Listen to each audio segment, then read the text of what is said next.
Hello guys, welcome back to another video. So do you know that there are differences between colleges and universities in the UK? Over in the US, they interchange these terms. However, in the UK, there are clear-cut differences, okay? And it is important that you know what these differences are, because during your application, you want to know exactly where you want to apply to, depending on what qualification you are aiming for. And to further understand this, I'm going to take you through the UK educational system and what it looks like. So there are 5 stages in the UK educational system. The very first one is early years.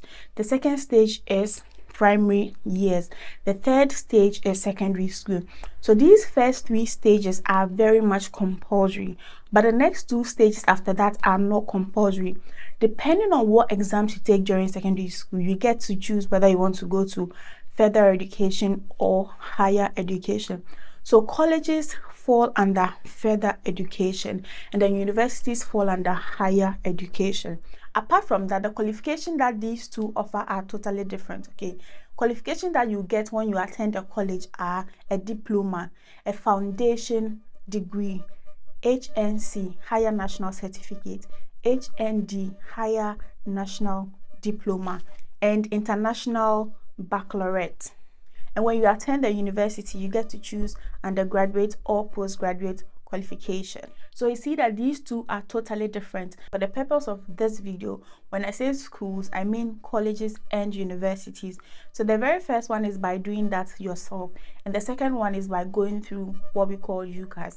UCAS stands for a system called University and Colleges Application System.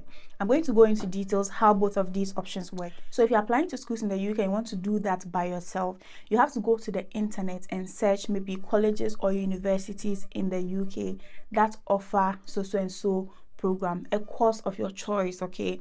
And then based on the results that you're getting on the internet, you go to each of these schools. Depending on which one you fancy, you go to their website and apply. On all of the schools' website, you see apply now, depending on whether applications are still open or not, okay?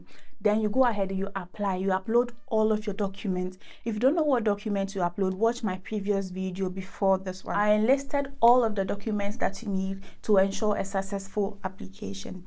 So when you are able to apply successfully, your prospective school will get back to you with an unconditional offer letter or a conditional offer letter. When you get a conditional offer letter, it only means that they want some more documents from you, or they need some more clarifications from you before they give you your unconditional offer. So they may ask you to upload more documents, okay? So you go ahead and do that, and then they give you an unconditional offer letter. Based on that, you go ahead to apply for your visa and all that, okay? All of those processes. That's going to be my next video, so stay tuned. So if you don't want to go through the stress of having to go onto the internet and applying from school after school after school, you can go with UCAS. With UCAS, you just register an account with them, fill in your details, okay, make a payment. They give you 5 choices of schools and courses, first choice, second choice, and so on. So what they do is they do the work for you. They send your document to all of these 5 schools, and based on whichever school accepts you, you make a choice and then you take it from there, okay? So it's quite easy compared to you looking on the internet, doing all of the research and doing all of the applications. UCAS will do the applications to you, apply to multiple schools at once based on your choice, and then you make the decision at the end.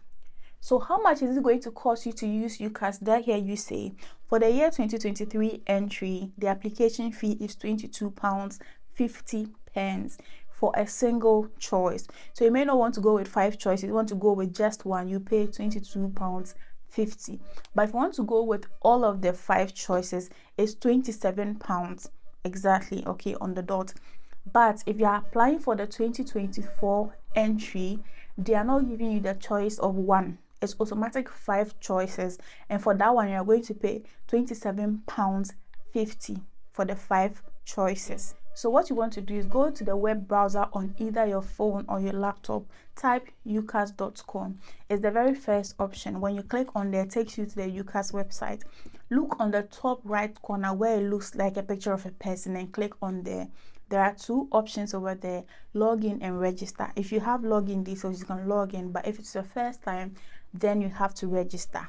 So you simply go ahead and fill in all of your details. If you are applying and you want to give someone some access to the application, there's an option for that. Okay. You can also go ahead and add your education history. If you are waiting your results, if you are still in school, maybe you didn't complete university, you can state all of that there. UCAS will still do the application for you. It's up to the schools that you're applying to decide whether or not they want to give you an offer. If you have employment history, you go ahead and fill that as well, and then you make your 5 choices. Take note that whatever university you apply to or college you apply to, they will not see that you've applied to this other university or that other university. So feel free and choose your 5 choices. After that, you go ahead and write your personal statement. Then you get your references before you now go ahead and do your payment, and then finally you send off your application. So it's important that when you're applying to schools, you know the deadline and know when exactly you must send off your application. So now let's look at deadlines for universities for this year and next year. So for most universities, if you want to go that same year, you have to start your application very early on in the year, okay, to go that same year. Otherwise, if you apply later in the year, you have to go the next year. So for 2024, according to UCAS, they are taking applications until the 31st of January. So this is the right time to start your application, okay? Please note that certain schools have their deadlines in October. Universities such as Oxford and Cambridge, their deadline is the 16th of October. And certain schools that offer medicine and veterinary medicine and all that, their deadlines are earlier. So check on whichever university you want to attend to and check out their deadlines, and then start your applications immediately. And as for the school fees, it is dependent on the school and the course that you are having, okay? So check that as well. Make sure that you have enough money. Alright guys, so which of these options do you plan on going with? Are you going to apply by yourself or are you going to apply through UCAS? Comment below to let me know, okay? Thank you for watching today's video. I hope you enjoyed it. Don't forget to subscribe and I'll see you in my next video. See ya.